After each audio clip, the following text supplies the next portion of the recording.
Tuambie, umeweza kufanya kazi kwa karibu zaidi na marehemu Profesa Philemon Sarungi. Kwa namna ipi na namna ambavyo ulikuwa unafanya naye, alikuwa ni mtu wa namna gani?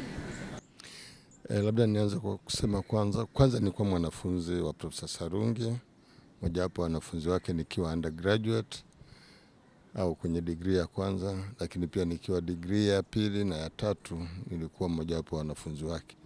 Lakini pia katika maisha yangu nimefanya naye kazi, yeye akiwa mkuu wa idara, baadaye akawa mkuu hospitali ya taifa Muhimbili, baadaye waziri wa afya. Kwa nimemfahamu kama mwalimu wangu, kama mfanyakazi mwenzangu na baadaye kama mwenzangu katika fani hiyo ambayo yeye ndio alifanya nikaichukua hiyo fani. Hadithi yake ambayo sasa tumesikia kwamba mwanasiasa lakini juhudi lake la udaktari hakuliacha pembeni, inatupa taswira gani katika jamii na katika kiutendaji pia? Labda niseme utendaji wake wa kazi. Sisi tulivyomfahamu tukiwa wanafunzi, tulimfahamu Profesa Sarungi kama mtu ambaye alikuwa ni mchapakazi, mtu ambaye alikuwa ni mtu ambaye anasema kile kilichoko moyoni mwake. Kama amefurahi atakwambia, kama hakufurahi atakwambia. Lakini pia kikubwa mtu ambaye alikuwa anajali sana hasa wagonjwa, bila kuwepo tabaka aliyenacho na asiyenacho. Maana yake nini? Profesa Sarungi alivyorudi, kama wanavyosema, ndio alikuwa mtaalamu wa kwanza Mtanzania katika fani ya tiba ya upasuaji wa mifupa pamoja na majeruhi. Na alipokuja, ile fani ilikuwa bado ikiwa changa sana hapa, na ilikuwa inatibiwa kama kitengo kwenye fani ya upasuaji, yani general surgery kwa Kiingereza. Kwa hiyo sasa yeye alipokuja, ndio mara ya kwanza kwamba ilibidi sasa ajenge na akumvishe watu kwamba hii inaweza kuwa fani inayojitegemea kama idara. Kwa hiyo alirudi mwaka 70, ndio alipokuja hapa akafanya kazi chini ya idara ya surgery na akaendelea kutenganisha hiyo, na mwaka 76 hii ikawa idara. Lakini alipoifanya idara alianza kuijenga, na alijenga hii idara tuseme kwa kwanza kurecruit watu, kama nafikiri jana imeandikwa, lakini alirecruit wataalamu ambao ndio sasa angeweza kusaidia katika kupanua hii idara. Na alipo recruit sisi sasa wa mwanzo alihakikisha kwamba tunapata elimu ambayo itatuwezesha kutibu au kupractice katika hii fani bila matatizo. Kwa hiyo wakati ule recruitment ya kwanza, wengine walienda Uholanzi, wengine kama mimi tulienda West German kuongeza ujuzi katika hii fani na kuja kuongeza nguvu.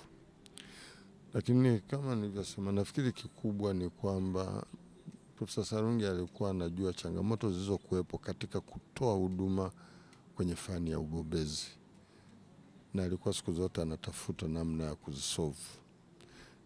Na mojawapo ilikuwa wakati huo ni kwamba ni kweli wataalamu walikuwa wanaenda nje wanasoma, lakini wanaporudi, kwa sababu ile miundombinu ya kutolea ile huduma inakuwa haipo, then wataalamu wengi walikuwa sio tu wanakata tamaa, lakini pia watumii ule ujuzi walionao.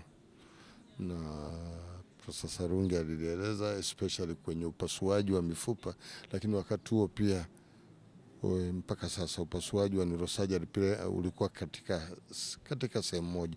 Mkuu wa idara alikuwa anasimamia pia hiyo. Alikuwa anaelewa kabisa kwamba wataalamu wapo kama yeye, lakini hawezi kufanya kile kwa kiwango kile cha utaalamu wake kwa sababu ya ukosefu wa miundombinu stahiki na vifaa.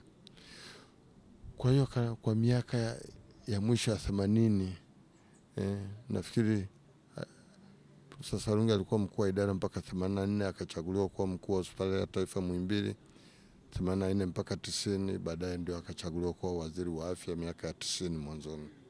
alikuwa anajua kabisa kwamba unless ili tatizo linashughulikiwa, wataalamu wengi watakuwa frustrated. Wengi walikuwa wakisoma wanaenda nje, wanaporudi au wanaenda kupractice kwenye private hospitals kwa sababu ya ukosefu wa namna hiyo. Kwa hiyo ndio wazo likaja kuinua miundombinu ili kusudi watu waweze kufanya kazi na kutumia ujuzi walionao, na ili wazo ndio lilozaa taasisi ya tiba ya mifupa au MOI kama inavyojulikana. Akatafuta wafadhili na akapata wafadhili kutoka Switzerland kupitia kwa daktari mmoja anaitwa Dr. Uma Grob ambaye tulikaa naye siku za mwanzo pale. Kwa hiyo tukapata hela ya mwanzo ya kujenga taasisi mwaka 90 au mwaka 89 kutoka Switzerland, na baadaye serikali ikajenga na kuiwezesha kufika mwaka 96 taasisi ya mifupa ya MOI ikazinduliwa. Sasa ilipozinduliwa taasisi hii ilikuwa na miundombinu stahiki, ilikuwa na vifaa stahiki. Labda niseme tu kwamba kwa mfano vyumba vyetu vya upasuaji wakati ule vilikuwa ni vyumba ambavyo vilikuwa kama vilivyoko Ulaya, katika ile eneo letu havikuwepo. Na kwa mara ya kwanza Tanzania ndio ilipatikana vyumba vya ICU vyenye vifaa stahiki katika hospitali ya MOI. Kwa hiyo baada ya kupatikana hivi vifaa, wataalamu wakaweza kutoa huduma kama walivyosoma, na ndio MOI ilikuwa hospitali ya kwanza kuanzisha utoaji wa huduma za kibobezi. Na kwa fani yetu ilikuwa ni kubadilisha kwa mfano hip replacement, knee replacement, kufanya upasuaji wa spine tukishirikiana na neurosurgeons, na kufanya operation kubwa za kichwa, za ubongo niseme. Kwa hiyo ikawezekana, lakini kilichoonekana kwamba unaweza kuwa na miundombinu ukawa na vifaa, lakini bado changamoto ya kuendesha hiyo huduma zinakuwa ni ngumu kwa sababu ya rasilimali pesa ambayo inakuwa haitoshi. Kwa hiyo hospitali ya MOI ilikuwa ni hospitali ya kwanza ya public kuonyesha kwamba inaweza ikatibu wagonjwa wa private, kwa sababu sasa kuna miundombinu sahihi ya mahali pa kulala, ya vifaa vya kutolea huduma.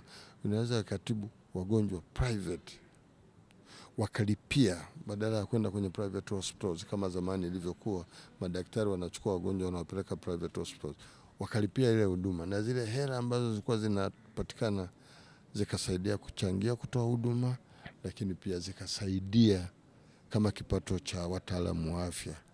Kwa hiyo MOI ikawa sasa ndio imeintroduce private public practice in a public institution.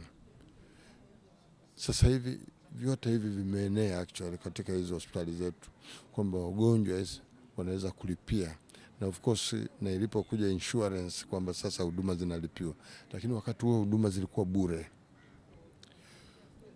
Kwa hiyo ile model ya MOI ilipofanikiwa, ndio serikali actually mwaka 2002 ikasema basi na huduma za moyo nazo zianze kwa msingi huo. Nakumbuka mimi nilikuwa kwenye kikosi kazi cha kuanzisha hii, na mwaka 2008 wakati huduma za moyo zilianza katika taasisi ya MOI, kwa sababu kwanza kulikuwa na miundombinu ambayo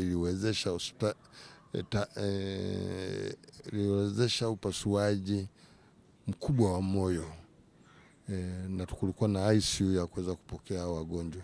Kwa hiyo MOI kupitia wazo la Profesa Sarungi imewezesha mabadiliko, naweza kusema haya tunayoyaona katika utoaji wa huduma. Kwa hiyo ukitazama hivyo namna hiyo, especially sasa hivi kwamba huduma za kibobezi zinatolewa kwenye public hospitals, hata wenzetu nchi za jirani wanashangaa, mnawezaje kutoa huduma kubwa kabisa kama hizi kwenye public hospitals, public institution? Wao wamezoea huduma kama hizo ziko kwenye private sababu ya changamoto nyingi, lakini ni misingi kama hii ndio imetuwezesha actually.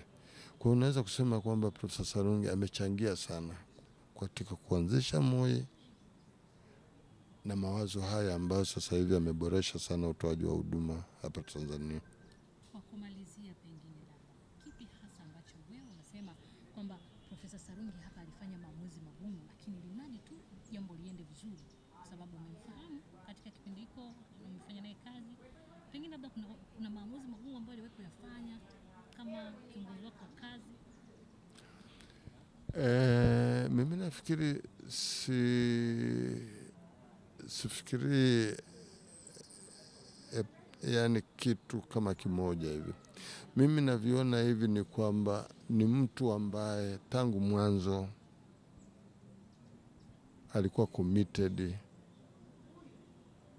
sio kutoa huduma tu Tanzania, lakini kuweza kuleta mchango ambao utaboresha huduma za afya kwa ujumla. Na mimi nafikiri hiyo ndio mchango wake mkubwa, kwamba hii yote, kwa mfano sisi tuliowafuata tumekuwa tunajenga hiyo. Mimi nimekuwa mkurugenzi mtendaji wa hospitali MOI kwa miaka karibu 10, nimekuwa mkurugenzi mtendaji wa hospitali ya taifa Muhimbili miaka 7, na yote haya tuliokuwa tunayajenga yalitokana na hili jambo na yale tuliona kwamba inawezekana kuleta mabadiliko ya namna hii hapa nchini. Labda hicho ndio naweza kusema ndio mchango wake mkubwa, labda naweza kusema kama unavyoweka kwamba maamuzi magumu, lakini hii ilikuwa ni ile kitu ambayo ilikuwa inaenda kwamba mtu anafikiria kwamba kama ikibaki hivi labda hatutakwenda hatua ya mbele zaidi.